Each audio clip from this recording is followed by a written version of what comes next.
저는 다니엘서를 묵상할 때마다 기억에 남아있는 한 분이 계십니다. 은혜샘물교회 세가족으로 등록하셔서 긴 기간은 아니었지만 함께 신앙생활을 하셨던 자매님이셨는데요. 이분은 참 살기 어렵고 전쟁의 상처에서 아직 벗어나지 못했던 60년대 정말 손바닥만한 밭대기 하나 없는 빈농의 딸로 성장기를 보냈습니다. 제가 가만히 생각해 보니까 이분이 저보다 한 10년 선배이시더라고요. 한 10년 정도 연세가 더 있으신 분인데, 그런데 이분이 지나오셨던 삶은 말씀드렸듯이 참 가난한 빈농의 딸로 태어났지만 그냥 그때는 다 가난했으니까 그냥 가난한 정도려니라고 말하기에는 사실 너무 절망적인 상황이었던 것 같습니다. 빈속을 채우느라 잔치집에서 얻어온 상한 음식을 먹고 큰오빠는 숨졌습니다.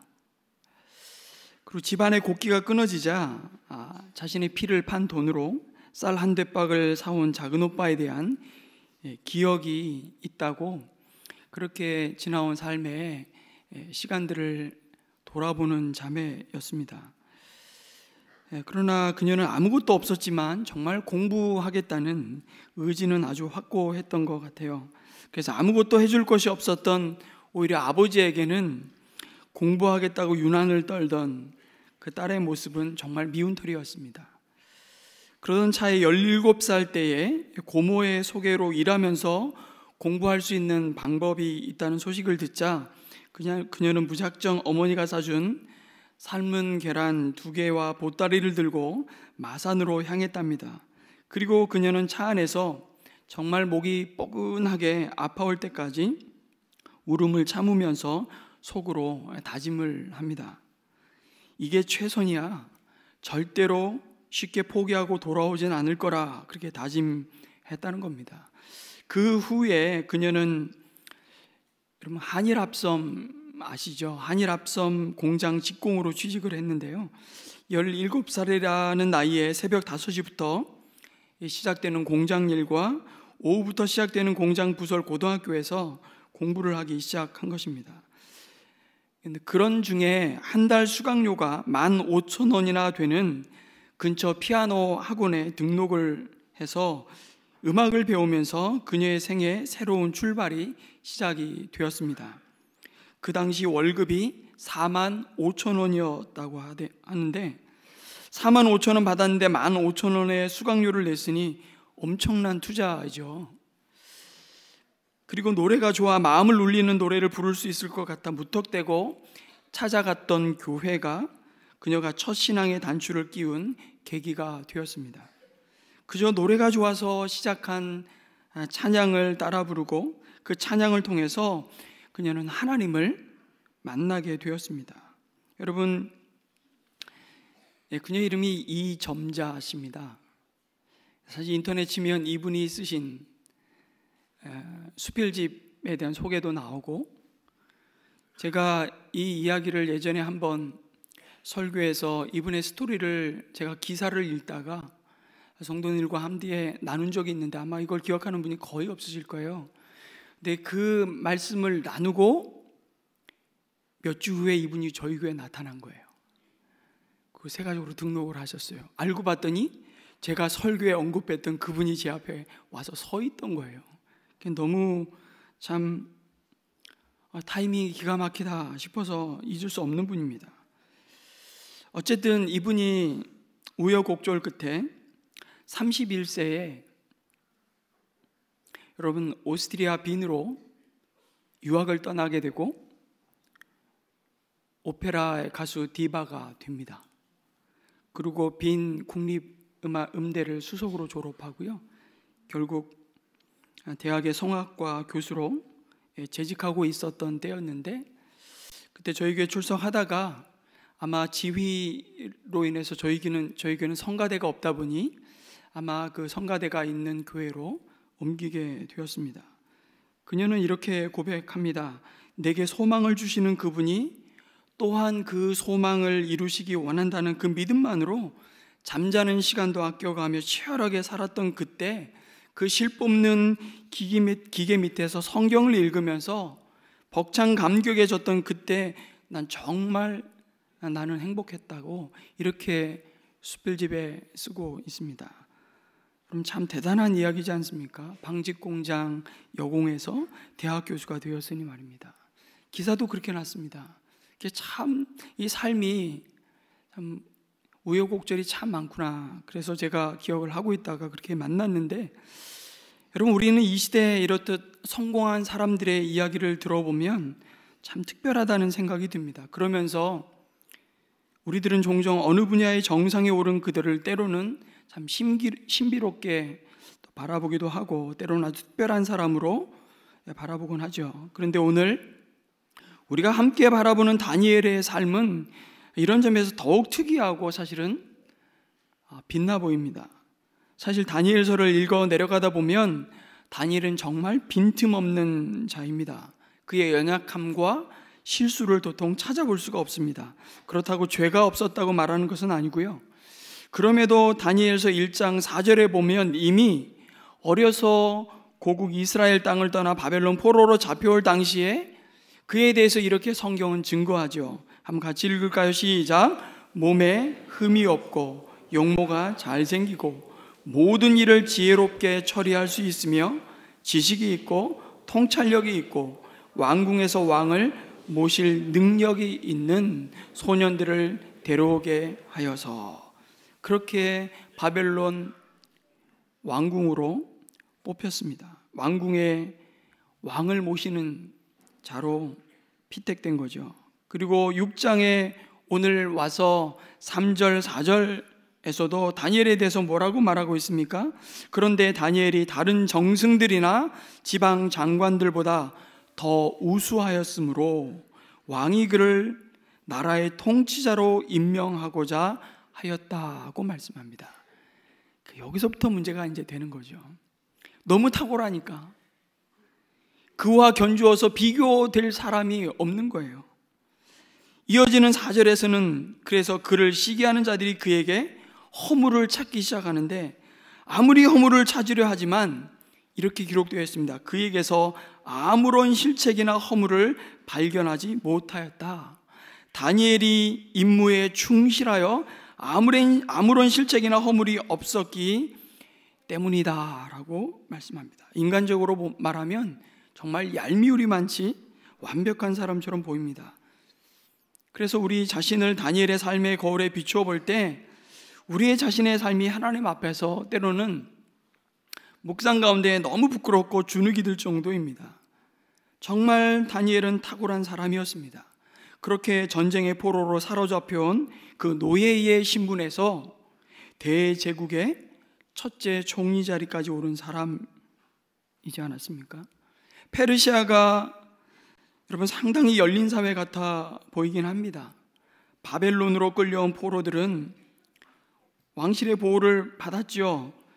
예레미야 29장 5절에서 7절을 보면 이스라엘 사람들은 비록 포로였지만 상당한 재산을 모을 수 있었음을 암시해주고 있습니다. 또한 요세푸스의 기록에 의하면 바벨론 포로로 사로잡혀온 이스라엘 백성 중에는 고레스 왕으로부터 이제 너희의 조국으로 돌아가도 좋다는 허락을 받았을 때에 자기의 모든 소유를 여기에 다 남겨두고 기꺼이 떠나고 싶은 마음이 없었기 때문에 고국 땅으로 가기를 거절한 사람들이 훨씬 많았다고 기록합니다. 그러니까 포로에서 돌아온 자들보다 돌아오지 않고 자기가 정착한 그 포로지에서 디아스포라 유다인, 흩어진 유대인으로 그냥 살아가는 유대인들이 훨씬 많았다는 겁니다. 그만큼 포로로 잡혀온 많은 이스라엘 사람들이 바벨론에서 경제적으로 성공했다는 것을 알 수 있습니다. 그러나 아무리 바벨론에 이어서 페르시아가 여러분 열린 사회라고 할지라도 포로의 신분으로 끌려왔던 소년 다니엘이 여러분 나중에 메데라는 대제국의 총리의 자리에까지 오른 것은 정말 특별한 일입니다. 더군다나 다니엘이 총리의 자리에 오른 시기는 잘 보십시오. 바벨론에서 메대로 정권이 바뀐 시대였습니다. 아니, 정권이 아니라 나라가 바뀌었음에도 다니엘은 그 시대 가운데 쓰임받았습니다. 오늘날도 정권이 바뀌면 물갈이가 되는 판에 말이죠. 다니엘은 인생의 고비마다 하나님의 이적과 기적을 체험하며 살았죠. 하나님은 다니엘에게 꿈을 해석할 수 있는 신령한 은사를 주셔서 현재의 일뿐만 아니라 미래에 이루실 하나님의 놀라운 구원의 역사를 보았던 인물이었습니다. 정말 다니엘은 탁월했고 특별한 사람 같아 보입니다. 아니, 아주 특별한 사람이었습니다. 그러나 여러분, 하나님은 우리가 다니엘의 삶에서 탁월하다고 평가하는 그런 것들에 주목하신 것이 아닙니다. 그보다 앞서 하나님은 그의 변함없는 그 하나님을 향한 신실한 믿음에 주목하셨습니다. 어떤 상황 속에서도 하나님을 깊이 신뢰하고 의존하는 그 다니엘의 믿음에 주목하셨다는 것입니다. 그것을 성경이 어떻게 증거합니까? 사자굴에서 그 몸이 조금도 상하지 아니하였는데 그 이유를 23절에 이렇게 말씀하는 거예요. 이는 그가 자기 하나님을 신뢰하였기 때문에 그에게서는 아무런 상처도 찾아볼 수 없었다라고 말씀합니다. 그런데 하나님이 이러한 다니엘의 삶과 기적이 오늘날 우리의 삶 속에서도 동일하게 이루어지는 하나님의 은혜요 기적이라고 말씀하십니다. 다니엘이 신뢰하고 의지하였던 하나님은 동일하신 나의 하나님이시기 때문이죠. 그래서 다니엘이니까, 그래도 다니엘 정도의 신앙심이니까, 다니엘이 워낙 탁월하니까 하나님이 그렇게 하셨지, 그 생각을 내려놓을 때 우리는 다니엘의 삶을 제대로 묵상할 수 있습니다. 그럴 때 그의 삶 속에서 하나님이 무엇을 기대하시고 무엇을 말씀하시고자 하는지를 보게 될 겁니다. 하나님은 날마다 이 기적적인 삶이 다니엘의 삶으로 끝난 것이 아니라 곧 우리의 삶이어야 한다고 말씀하고 싶으신 거예요. 그 노예의 신분으로 너무나 이질적인 문화와 종교와 우상의 땅에서 시기와 암투와 음모를 일삼는 무리 속에서 아무 그릇됨도 없이 흠과 허물을 찾을 수 없었다는 것은 정말 하나님의 은혜요 기적입니다. 그리고 그 기적들 가운데 6장에 결국은 모함을 받아 사자굴에 쳐 넣어지는 그 사건과 그 문제 해결 너머에 있었던 다니엘의 이 신앙 고백이야말로 우리가 주목하여 보기를 원하시는 정말 기적 중에 기적이라 생각합니다. 그것이 무엇입니까? 그게 오늘 읽은 10절 말씀이에요. 다시 한번 읽겠습니다. 10절 시작. 다니엘은 왕이 금령문서에 도장을 찍은 것을 알고도 자기의 집으로 돌아가서 다락방으로 올라갔다. 그 다락방은 예루살렘 쪽으로 창문이 나 있었다. 그는 늘 하듯이 하루에 3번씩 그의 하나님께 무릎을 꿇고 기도하며 감사를 드렸다. 성경 구절에서 가장 아름다운 신앙 고백과 순종 가운데 몇 가지를 꼽으라면 다니엘서에 벌써 2가지가 나오는 것 같아요. 다니엘의 세 친구가 극렬히 타는 불물 속에 들어가면서도 하나님을 향하여 그들이 드렸던 고백, 그리 아니하실지라도 왕이여, 우리가 왕의 신들을 섬기지도 아니하고 왕이 세우신 금신상에게 절하지도 아니할 줄을 아옵소서라고 말했던 그 고백과 방금 읽은 10절에 이 다니엘의 순종의 모습, 왕이 금령 문서에 도장을 찍은 것을 알고도 조금도 주저함 없이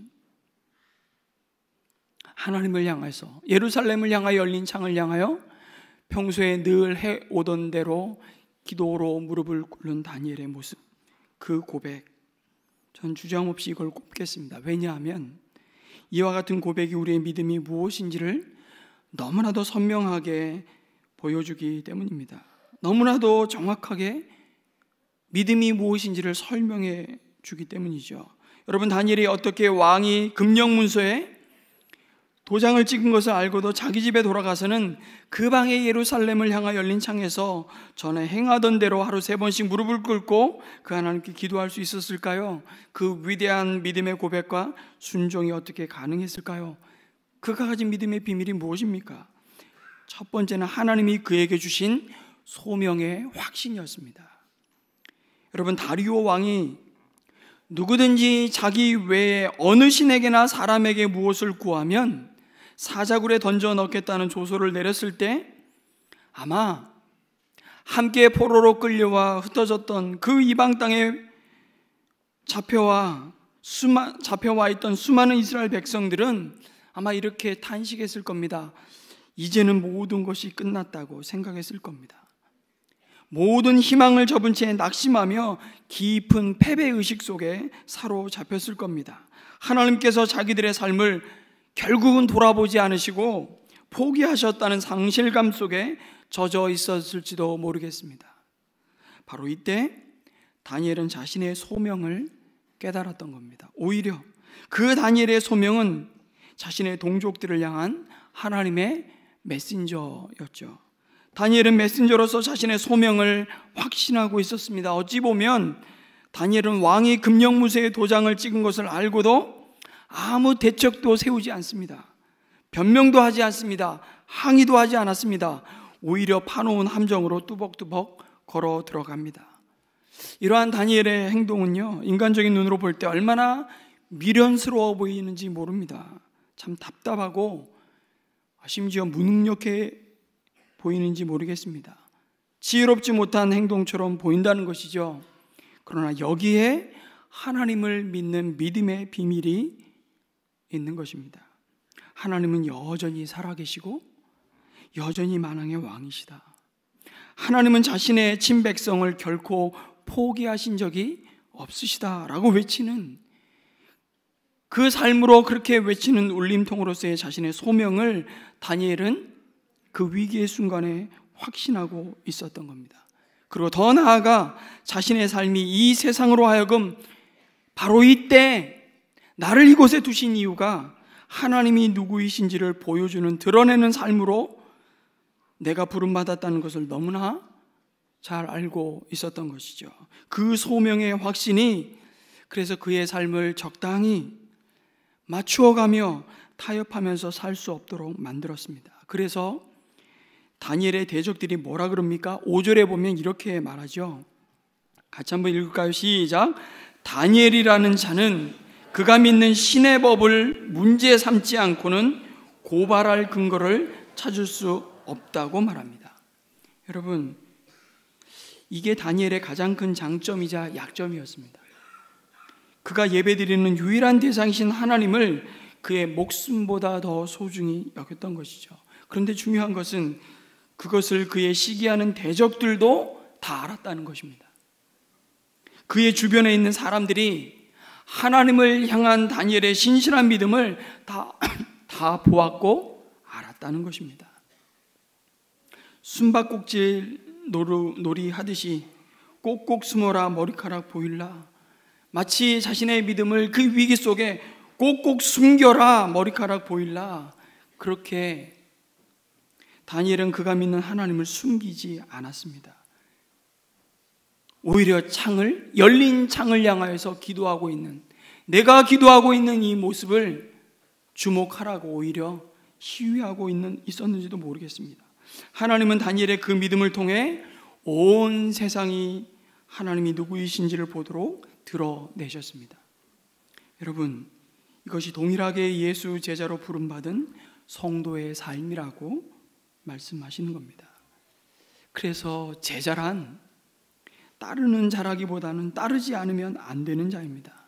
하나님은 오늘도 우리를 향해서 다니엘에게 요구하셨듯이 절망하며 낙심 중에 있는 사람들이 저와 여러분의 삶을 보며 믿음의 확신 가운데로 돌아오는 것을 보기 원하십니다.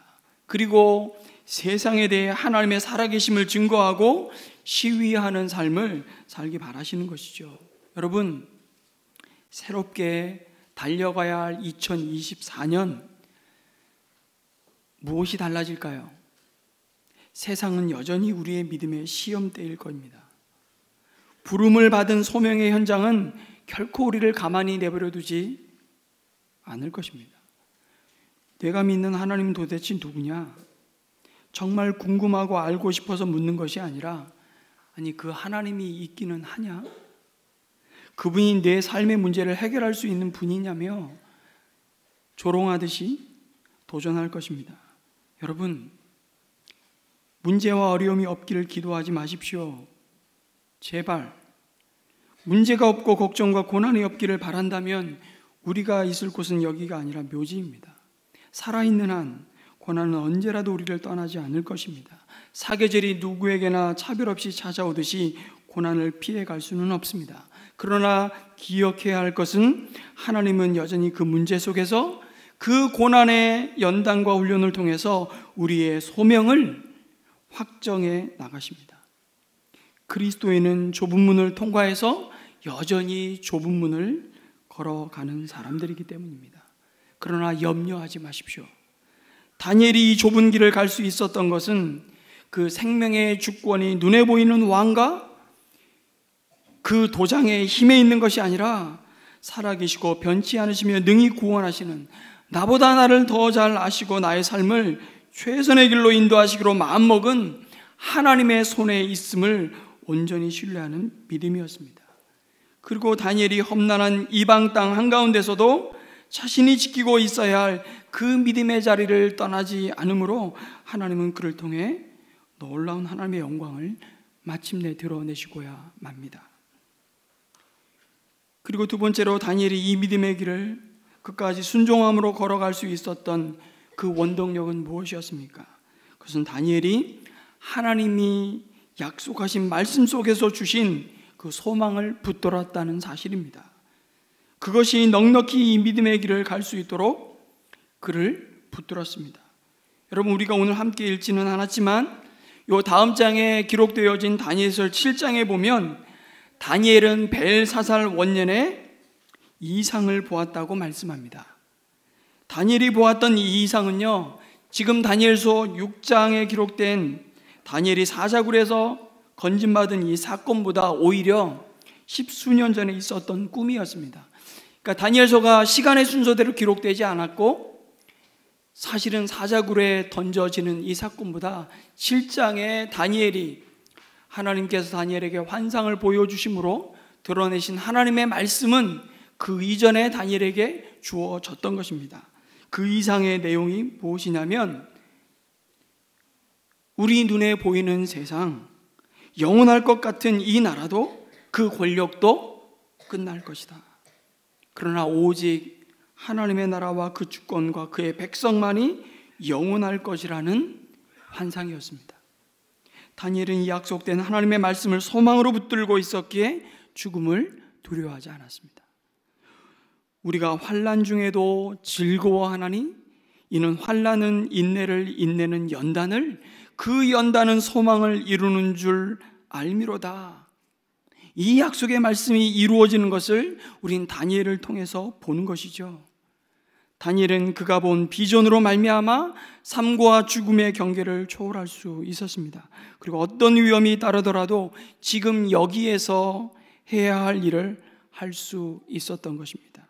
그렇게 오늘 하루 우리에게 허락된, 그리고 그 하루 동안 다니엘과 우리에게 주신 사명을 내일로 미루지 않고 오늘 하나님이 누리게 하신 주님과의 그 깊은 사귐의 자리에 늘 하듯이 다니엘은 머물러 있었던 것입니다. 그래서 하나님의 약속의 말씀 가운데 주어진 소망을 붙드는 사람은 결코 미래를 기대하며 결코 현재 주어진 상황을 한탄하고 원망하며 저주하지 않습니다. 내일을 소망하고 바란다는 것은 아무것도 하지 않는다는 뜻이 아니잖아요. 운명에 맡긴 채 체념 상태가 아니잖아요. 여러분, 우리가 믿음 안에서 뭔가를 소망한다는 것은 하나님이 가장 복된 의미와 결말을 준비해 놓고 계신다는 확신 가운데서 우리에게 주어진 역할에 최선을 다하는 삶의 태도입니다. 그게 소망이에요. 그리고 하나님이 주신 소망 가운데 이 땅에서 부르신 그 소명의 자리를 지키며 믿음의 길을 간다는 것입니다. 그것은 막연히 꿈꾸는 것이 아닙니다. 소망한다는 것은 우리의 게으름이나 고통을 잠시 회피하고 잊어버리고자 그냥 환상이나 공상의 실타래를 푸는 것도 아닙니다. 그것은 하나님이 하시겠다고 말씀하신 일을 반드시 행하실 것이라는 흔들릴 수 없는 우리에게 주신 기대입니다. 다니엘은 분명히 이 소망 가운데 흔들리지 않고 주어진 믿음의 길을 걸어갔습니다. 그리고 지금 우리를 향해서도 이 길을 확신 가운데 걸어가도록 도전하고 있는 것이죠. 하나님이 주신 소망 중에 이 믿음의 길을 갔던 또 한 사람인, 그래서 헨리 나우엔이라는 사람은 이 소망에 대해서 이렇게 기록해 주고 있습니다. 같이 읽어보았으면 좋겠습니다. 한번 같이 읽어볼까요? 시작. 이런 소망의 사람은 자신의 좌절된 꿈이 미래에 저절로 이루어지리라고 기대하는 순진한 낙관론자도 아니고, 자신의 경험으로 볼 때 해 아래 새 것이 하나도 없다고 계속해서 말하는 비통한 염세주의자도 아니며, 누굴까요? 오히려 지금은 거울에 비추어 보듯이 희미하게 보이지만 언젠가는 얼굴과 얼굴을 맞대어 보듯이 정확하게 미래를 볼 것이라는 굳은 확신을 가지고 살아가는 사람입니다. 이 소망이 우리에게 어떻게 주어졌다고요? 하나님이 보여주신, 하나님이 우리에게 말씀하시는 약속의 말씀으로 우리 가운데 주어졌다고 다니엘서를 통해서 우리에게 말씀하는 겁니다. 성도 여러분, 하나님께 속한 사람은 하나님이 보여주시고 말씀하신 약속으로 주어진 소망을 붙드는 사람입니다. 궁극적으로 그가 가진 힘은 자신의 인격에 대한 아주 자신감이나 미래에 대한 구체적인 기대가 아니라 그가 받은 약속에 기인하는 것이죠. 그래서 이 약속된 소망이 있기에 우리는 우리에게 주어진 성공마저도 하나님이 주신 은혜로 기억할 수 있는 겁니다. 그 소망으로 말미암아 우리는 현재 소유하고 있는 것에 오히려 집착하지 않을 수 있습니다. 아브라함이 그랬던 것처럼, 모세가 그랬던 것처럼 하나님이 가라고 말씀하시면 내가 보기에는 여기가 최선의 선택이고 가장 안전한 장소일 텐데 여기를 떠나 가보지 않은 그 길을, 광야를 믿음으로 알려지지 않고 두려운 땅으로 갈 수 있는 것이죠. 이것이 그리스도가 가셨던 고난의 길을 따라가는 성도의 삶입니다.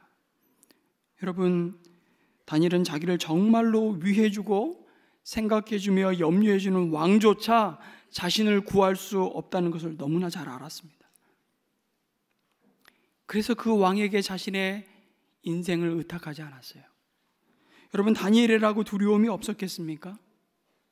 성경이 다 기록하진 않았지만 다니엘이라고 자신의 신분이 노예 출신이기 때문에 더욱 자신이 누리고 가진 것에 대한 누구보다 더한 안정감을 추구하고 집착하고 싶은 욕망이 없었겠습니까? 그런데 그것이 그의 삶을 이끌어가는 근본적인 힘도 원인도 아닌 것을 다니엘은 분명히 알았습니다. 어떻게 해요? 하나님이 환상을 통해서 그에게 말씀하시고 보여주신 소망 때문에 그렇습니다. 그런 다니엘의 모습 가운데 마지막으로 그가 믿음의 길을 끝까지 완주할 수 있었던 이유는 오랜 경건의 훈련과 씨름 가운데 있었기 때문이라고 말씀합니다. 10절을 보면 그는 늘 하듯이 하루에 3번씩 그의 하나님께 무릎을 꿇고 기도하며 감사를 드렸다고 말씀하죠. 다니엘은 전에 행하던 대로 기도하였고 그 기도의 내용은 감사였습니다. 아니, 도대체 이 상황이 감사할 수 있는 처지입니까? 그런데 다니엘은 감사함으로 하나님의 궁정에 나아갑니다. 이것이 믿음의 비밀이죠. 여러분, 우리가 새해를 소망 중에 바라보면서 기억할 것은 우리 가운데, 우리의 삶 가운데 감사가 더 감사를 낳는, 그 감사가 더 풍성해지는 은혜를 여러분 사모하시기를 주님의 이름으로 축복합니다. 결코 감사는 우연히 드릴 수 있는 우연사가 아니라는 것입니다. 어쩌다 객기로 뭐 아니면 도다는 식으로 선택할 수 있는 믿음의 결단이 아니라는 것입니다. 그것은 오랜 세월 하나님과 가졌던 교제와 그 사귐과 친밀함에서 오는 능력입니다. 고난이 다니엘로 하여금 기도하게 한 것이 아니라 기도하는 다니엘이었기에 그에게 닥친 시험을 넉넉히 이길 수 있었다는 사실을 우리 마음에 담아야 합니다. 디모데전서 4장 8절에 그 경건에 대해서 우리에게 이렇게 바울은 가르치고 있죠. 그리고 그 사랑하는 영적 아들인 디모데에게 간곡히 권면하는 내용입니다.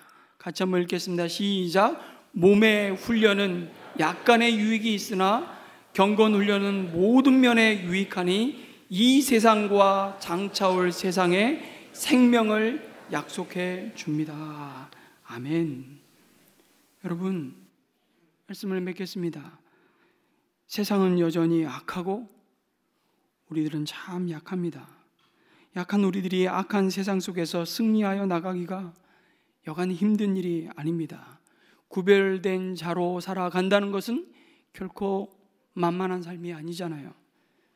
그럴 때 우리를 강하게 하여 주시는 그 힘이 어디서 주어집니까?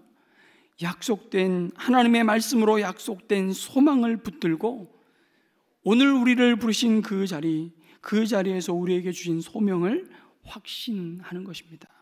좁은 길을 걸어가는 자에게 주시는 그곳에 하나님의 위로와 은혜가 함께할 것입니다. 그리고 그 위로와 은혜는 오늘 하루하루 하나님과의 만남과 관계를 가꾸어 갈 줄 아는 자, 그래서 하나님의 관심이 나의 관심이 되고 그 하나님의 소망과 기대와 기쁨이 나의 소망과 기쁨이 되는, 정말 나를 향한, 우리의 가정을 향한, 우리 공동체를 향한 하나님의 의중이 무엇인지를 아는 자만이 누리는 삶의 열매인 것이죠. 우리 모두가 정말 이 확신 가운데 함께 또 한 해도 믿음의 경주를, 하나님의 약속의 말씀이 주는 소망을 붙들고 당당하게 걸어가기를 주님의 이름으로 축원합니다. 아멘.